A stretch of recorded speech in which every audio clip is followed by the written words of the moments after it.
இது போன்ற ஒரு புண்ணிய தலத்துக்கு போகணும் அப்படின்னு ஆசைப்பட்ட ஒரு திருத்தல பயணி தன் வீட்டிலிருந்து புறப்படும் போது வழியிலே தென்பட்ட ஒரு ஆலயத்திற்கு செல்லுகிறார். ஆலயத்திற்கு போய் அங்கு சாமி கிட்ட வேண்டிக்கிறார், இப்படியாக சாமி, நான் ஒரு திருத்தலத்துக்கு திருப்பயணமா போறேன், என்னுடைய பயணத்தை நீங்க ஆசீர்வதிங்க, நான் எந்த வேண்டுதலோட போறனோ அந்த வேண்டுதல் நிறைவேறணும் அப்படின்னு சொல்லி சாமி கிட்ட வேண்டிக்கிட்டு, இந்த திருப்பயணம் முடியும் வரை நான் இந்த பயணத்துல என்னெல்லாம் எனக்கு கிடைக்கிறோ அதுல பாதியும் உங்ககிட்ட கொடுத்துறேன் அப்படின்னு சொல்லி வேண்டிக்கிட்டு பயணத்தை ஆரம்பிக்கிறார். போய்கிட்டே இருக்கிறாரு. வழியில் அவருக்கு பேரீச்சம்பழம் நிறைய கிடைக்கிறது.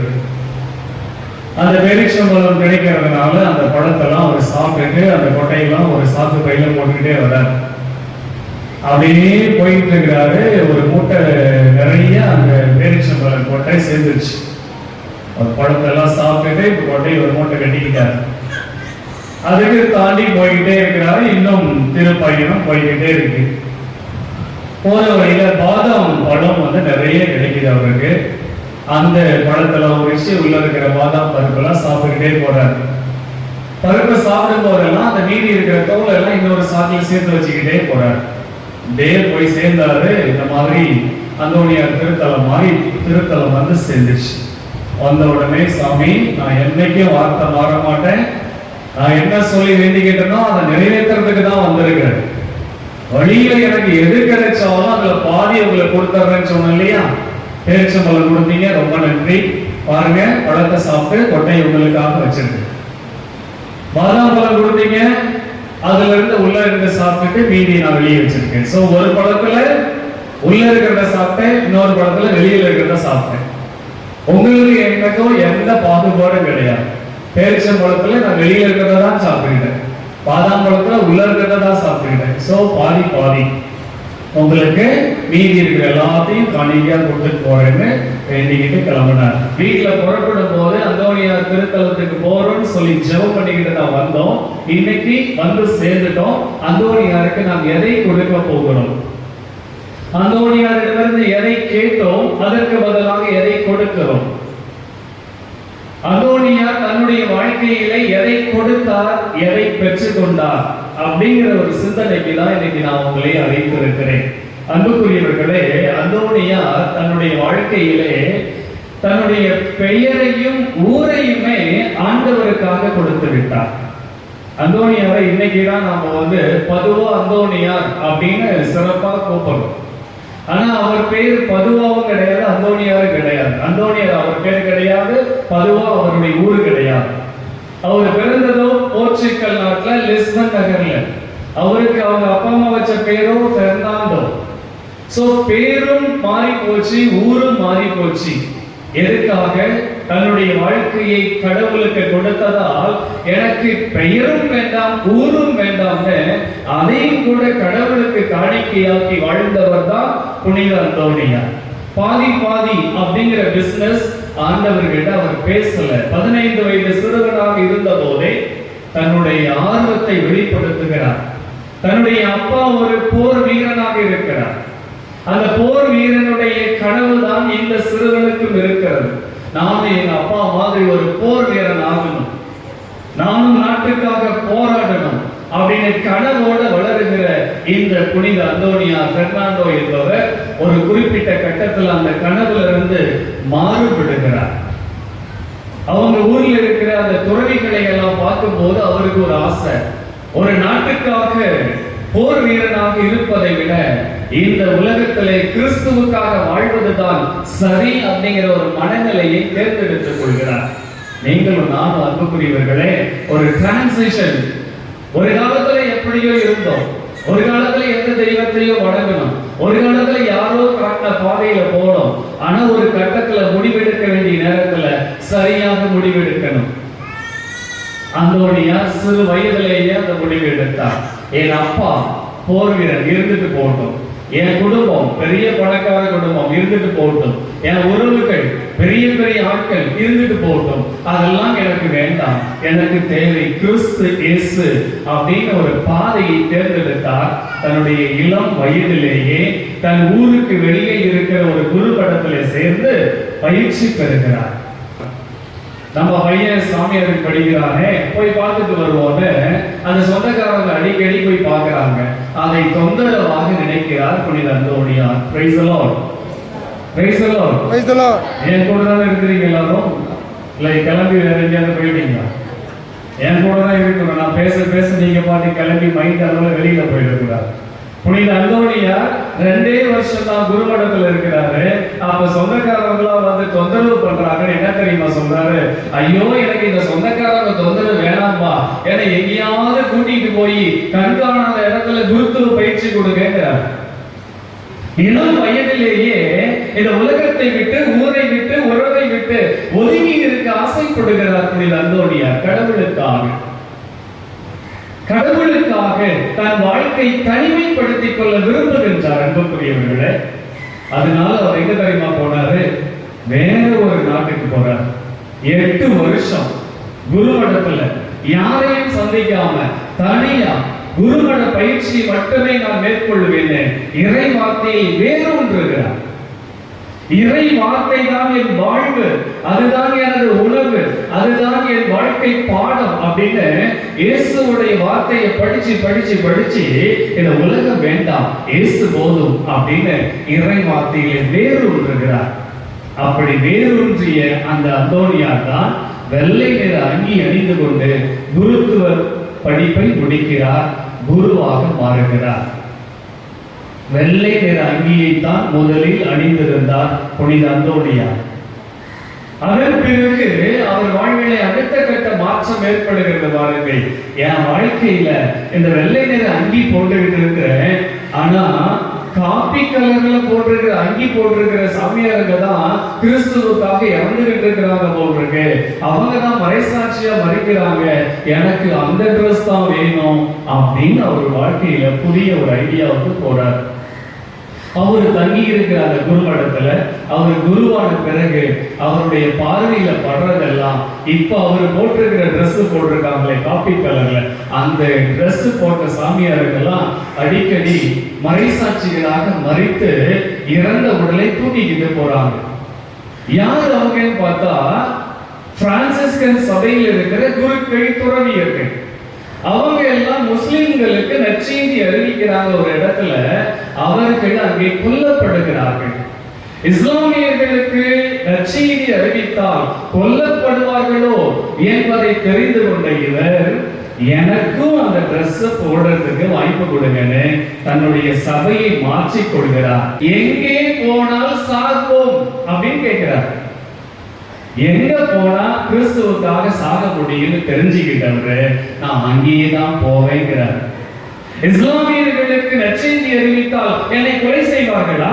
நான் அங்கே போகிறேன், அவர்களுக்கு நற்செய்தி அறிவிக்கிறேன், கிறிஸ்துவுக்காக உயிரை விட தயாராக இருக்கிறேன். பாருங்க, அந்தோணியாருடைய ஆசையை சாவறதுக்கு ஆசைப்படுறார். எங்க போனா பிரச்சனையோ அங்க நான் போறேங்கிறார்.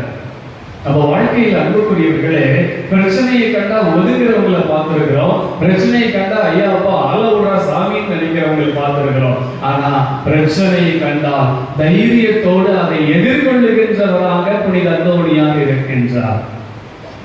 எவ்வளவு பெரிய மனசு பாருங்க. இஸ்லாமியர்களுக்கு நற்செய்தி அறிவிச்சு என்னை கொல்லுவீங்களோ, நான் உங்களுக்கு அறிவிக்கிறேன், என்னை கொல்லுங்க, எனக்கு ஒரு வாய்ப்பு கொடுங்க கிறிஸ்துவுக்காக சாகிறதுக்குன்றார். அப்படி அவர் அந்த முயற்சியில் ஈடுபடுகிற போது அதற்காக பயணம் செய்கிறார். நான் போறேங்க. ஆனால் வாழ்க்கை மாறுகிறது, திசை மாறி போகிறது. அவர் எதிர்பார்த்த அந்த மறைசாட்சிக்கான வாழ்க்கை கிடைக்கவில்லை. கடவுள் அவருக்கு வேறொரு திட்டம் வைத்திருக்கிறார். அந்தோணியாரே, நீ வந்து அங்க போய் முஸ்லிம்களுக்கு நற்செய்தி அறிவிச்சு சாகிறத நான் விரும்பல, நீ கிளம்பி வா, நீ எனக்கு வேண்டும் என்று அந்தோணியாரை ஆண்டவர் இயேசு வேறு பாதையிலே அழைத்து செல்லுகிறார். அவர் குருமடத்திலே பேராசிரியராக பணியாற்றுவதற்கும் குருக்களுக்கு தலைவராக பணியாற்றுவதற்கும் வாய்ப்பு கொடுக்கப்படுகிறது. அங்கே இறை வார்த்தையை இன்னும் ஆழமாக அவர் சந்திக்கின்றார், சிந்திக்கின்றார். அப்படி போயிட்டு இருக்கும் போது அந்தோனியாருடைய வாழ்க்கை இறைவார்த்தையை போதிப்பதுதான் என்பதை உறுதி செய்து கொள்கிறார். திருத்தந்தை கிரகோரி 9ஆம் கிரகோரியாரிடம் அவர் தொடர்பு ஏற்படுத்திக் கொள்கிறார். இந்த அந்தோனியாரை நற்செய்தி அறிவிப்பதற்கான சிறப்பு தூதராக அவரை தேர்ந்தெடுக்கிறார்கள். உலகம் முழுசு எங்க வேணாலும் போய் நற்செய்தி அறிவிக்கலாங்கிற அனுமதியை பெறுகிறார். குறிப்பா இத்தாலியிலும் பிரான்ஸ் நாட்டிலையும் இந்த நற்செய்தி அறிவிக்கிறதுனால இயேசுவிடம் இன்னும் அதிகமான மக்களை கொண்டு சேர்க்க முடியுங்கிற ஒரு உத்வேகத்தோடு தன் பணியை தொடங்குகிறார். நற்செய்தி அறிவிப்பதுதான் வாழ்வு என்பதை தெரிந்து கொண்ட புனித அந்தோனியார், அன்புக்குரியவர்களே, இறை வார்த்தைக்காகவே உயிரையும் கொடுக்க தயாராக இருக்கிறார். இப்படிதான் படிப்படியாக தன் வாழ்வை இறை வார்த்தைகளை ஊன்றி கொண்ட அந்தோனியார் அந்தோணி என்ற பெயரையே பெறுகிறார், மாற்றிக்கொள்கிறார். பெர்னாண்டோ என்ற பெயர் இனி வேண்டாம். கடவுள் கொடுக்கிற வனத்து அந்தோனியாரின் பெயரை சிந்திக்கிறார். அவரை போல இறை வார்த்தையை தனிமையிலே அனுபவித்தவரை அவருடைய பெயரை நான் எடுத்துக் கொள்கிறேன் என்று அந்தோணி என்ற பெயரை போட்டுக் கொள்கிறார். பதுவா நகரில் அவர் இறந்ததால் பதுவா அந்தோனியார் என்று அழைக்கப்பட்டார். இப்படியாக பேரும் மாறியது, ஊரும் மாறியது. இறந்தால் இயேசுவுக்காக என்று இறப்பையும் கடவுளுக்கே கொடுக்கிறார். பாதியை கொடுக்கிறேன் என்று அல்ல, முழுவதுமாக உமக்கு கொடுக்கிறேன் என்று அந்தோனியார் தன் வாழ்வை மாற்றிக் கொள்கிறார். அன்புக்குரியவர்களே, பல நேரங்களிலே நம்முடைய வாழ்வில் நாம் எடுக்கிற ஒவ்வொரு தீர்மானங்களும் எதை நோக்கி செல்லுகிறது, என்ன பலனை கொடுக்கிறது? கிறிஸ்துவுக்காக நான் வாழ்கிறேன், கிறிஸ்தவனாக வாழ்கிறேன், அந்தோனியாரை சாட்சியாக வாழ்கிறேன் என்று தீர்மானங்கள் எடுக்கலாம். ஆனால் உண்மையிலேயே அந்த தீர்மானங்கள் முடிவுக்கு சென்றடைகிறதா? உண்மையிலேயே அந்த பலனை நாம் அனுபவிக்கிறோமா என்றால் பல நேரங்களில் இல்லை என்ற பதில் தான் கிடைக்கிறது. அந்தோனியார் எத்தனை புதுமை செஞ்சிருக்கார் சொல்லுங்க பாப்போம். அந்தோனியார் செஞ்ச புதுமைகளை எல்லாம் உங்களுக்கு ஞாபகம் இருந்தால் சொல்லுங்க பாப்போம். என்னென்ன புதுமை செஞ்சிருக்கார்?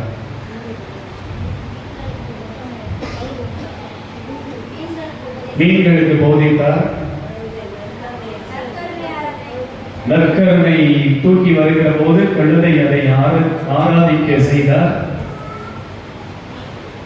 என்ன அந்தோனியார் திருத்தல் தான் உட்கார்ந்து இருக்கிறோம். அந்தோனியார் என்ன புதுமைதான் செஞ்சிட்டார்?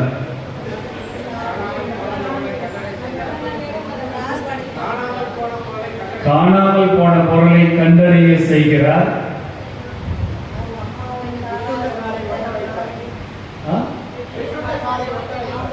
உடைந்த காலை ஒட்ட வைத்தார். மாடியிலிருந்து ஒரு சிறுவன் விழுகிற போது அப்படியே தடுத்து நிறுத்தினார். இன்னும் என்ன புதுமை இல்லாம சொல்லுங்க பாப்போம். என்னதான் புதுமை? அந்தோனியார் திருத்தலத்துக்கு வந்திருக்கிறோம், அவரை பத்தி தெரியாம போக கூடாது இல்லையா? நீங்களே பேசுங்க பாதர், எங்களை ஏன் பாதர் பேச வைக்கிறீங்க, எங்களுக்கு கேட்கறதுக்கு தான் பாதர் தெரியும் அப்படின்றீங்களா? அன்புக்குரியவர்களே, இத்தனை புதுமைகள் சொல்றீங்க. மீன்களுக்கு போதித்தார், கழுதையை மண்டியிடச் செய்தார், சிறுவனை விடாமல் பாதுகாத்தார், குழந்தை இயேசுவால் அரவணைக்கப்பட்டார், உடைந்த கால்களுக்கு ஒட்ட வைத்தார். எத்தனை புதுமைகள் சொல்லணும் பாத்தீங்களா? அந்தோனியார் சொல்றாரு, இதெல்லாம் என் புதுமை இல்ல, அவருடைய புதுமை. அதனால இதை நான் செஞ்சேன் அப்படின்னு பெருமை பாராட்ட மாட்டேன் என்று சொல்லுகிறார். அந்தோனியாராக இவர் செய்த இந்த புதுமைகள் இதற்கு முன்னால் நடந்ததை விட அவ்வளவு பெரிதாக சொல்லுவதற்கு இல்லை. காரணம் என்ன தெரியுமா? அவர் குருமடத்துல பேராசிரியராக பணியாற்றிய பிறகு திருத்தந்தை 9ஆம் கிரகோரியார் அவரை கூப்பிட்டு, நீ எங்க வேணாலும் போய் போதிக்கலாம், இறைவார்த்தையை எடுத்துரைக்கலாம் பர்மிஷன் கொடுத்தார் பாத்தீங்களா? அப்ப போய் அவர் இத்தாலி நாட்டிலையும் பிரான்ஸ் நாட்டிலையும் போதிச்சப்போ என்ன மாற்றங்கள் நடந்துச்சு தெரியுங்களா? குடும்பங்கள்ல சண்டைகள் குறைந்து சமாதானம் கிடைத்தது. கடன் பிரச்சனையினால் அவதிப்பட்டவர்கள் கடன்கள் தீர்ந்து நலமோடு வாழ்ந்தார்கள். மன்னிப்பு பெற வேண்டியவர்கள் மன்னிப்பு கேட்டார்கள், மன்னிப்பு கொடுக்க வேண்டியவர்கள் மன்னிப்பு கொடுத்தார்கள். இவருடைய போதனையை கேட்டு அந்த நாட்டிலே எது பெரிய தப்பறையாக தெரிந்ததோ அந்த தப்பறைக்கு முடிவு கிடைத்தது. எது தெரியுமா? இத்தாலியிலும் பிரான்ஸ் நாட்டிலும் இயேசுவின் உயிர்ப்பை ஏற்றுக்கொள்ளவே இல்லை. இயேசுவின் உயிர்ப்பு இல்லையே இல்லை என்று சொல்லிவிட்டார்கள். அப்படிப்பட்ட தப்பறையான கொள்கைக்கு அவர்கள் முற்றுப்புள்ளி வைத்தார்கள். யார்? புனித அந்தோனியார். தன்னுடைய போதனையால், பேச்சால் ஒரே நேரத்தில் 30,000 பேரை உட்கார வச்சு அவர் போதிக்க ஆரம்பித்தார். இவர் போதனையை கேட்டவர்கள் அந்த ஊர்ல கடைகள், அலுவலகங்களை எல்லாம் மூடி வச்சுட்டு, பாப்பா அந்தோனியார் பிரசங்கம் வைக்கிறாரு, அங்க போலாம் அப்படின்னு அவங்க லீவே விட்டுருவாங்களாம். அவங்க கடைகளுக்கும் அலுவலகங்களுக்கும் அவங்களுடைய சொந்த நிலங்களை எல்லாம் கொடுப்பாங்களாம். மக்கள் இங்க ஒன்று கூடி வரட்டும், அந்தோனியார் பிரசங்கம் வைக்கணும் அப்படின்னு. அவருடைய பேச்சு வல்லமை மிகுந்ததாக இருந்ததால் அந்த நாட்டிலே பெரிய மனமாற்றம் ஏற்பட்டது. அவரை பற்றிய பேச்சு எங்கெல்லாம் இருந்ததோ அங்கே சண்டை சச்சரவுகள், போர்கள், குழப்பங்கள் எல்லாம் தீர்ந்தது. அதனாலதான் அந்தோனியார தப்பறைகளை உடைத்தெறிந்தவர் அப்படின்னு சொல்றோம். ஆனா இவ்வளவு செஞ்ச அந்த அந்தோனியாருக்கு ஒரே ஒரு குறை என்ன தெரியுமா இருந்துச்சு மனசுல? இந்த மாதிரி பிரசங்கம் கேட்கறதே எனக்கு சந்தோஷமா இருக்கு. ஆயிரக்கணக்கில் வந்து உட்கார்ந்து இருக்கிறீங்க, மணிக்கணக்கா என் பிரசங்கத்தை கேட்கிறீங்க. ஆனா எனக்கு இருக்கிற குறை என்ன தெரியுமா? பாவ சங்கீர்த்தன தொட்டி காலியா இருக்கு. அந்தோனியார் சொன்னது. பாவ சங்கீர்த்தன தொட்டி காலியா இருக்கும் போது நீங்க 10,000 பேர் உட்கார்ந்து இருந்தாலும் என் மனசு திருப்தி அடையல அப்படின்னு சொல்றார். பாவ சங்கீர்த்தனத்தை செய்யாமல் இறை வார்த்தையை நாம் கேட்க முடியாது. இறை வார்த்தையை கேட்டவர்கள் பாவ சங்கீர்த்தனம் செய்யாமல் இருக்க முடியாது அப்படின்னு சொல்றார். கிறிஸ்துவுக்குள் பிரியமானவர்களே, புனித அந்தோனியாருடைய இந்த இறை வார்த்தையில் ஊன்றப்பட்ட மறையுரைகள், ஊன்றப்பட்ட அவருடைய வாழ்வு எல்லா நிலைகளிலும் நமக்கு இன்று பாடமாக அமைகிறது. நானும் இறை வார்த்தையை ஊன்றியவனாக இருக்க வேண்டும். நானும் இறை வார்த்தையை வளர்கிறவனாக இருக்க வேண்டும். அந்தோனியாரை போல சாவதற்கும் கிறிஸ்துவுக்காக உயிரை கொடுப்பதற்கும் தயாராக இருக்கிற மனநிலையை என்னில் உருவாக்க வேண்டும். திருத்தலம் திருத்தலமாக அந்தோனியாரை அந்தோனியாரை என்று தேடி போகிறோம். அந்தோனியார் இருந்தால் அந்த இடத்திலே புதுமை நடக்கும் என்று நம்புகிறோம். ஆனால் அவர் சொல்லுவதெல்லாம் இறை வார்த்தையில் நீங்கள் வாழ ஆரம்பியுங்கள், பாவ சங்கீர்த்தனத்தை உங்கள் வாழ்வாக்குங்கள், எல்லாம் கிடைக்கும் என்று சொல்லுகிறார். இறைவன் உங்களை நிறைவாய் ஆசீர்வதிக்க தொடரும் திருப்பலியில் ஜெபிப்போம். ஆமென்.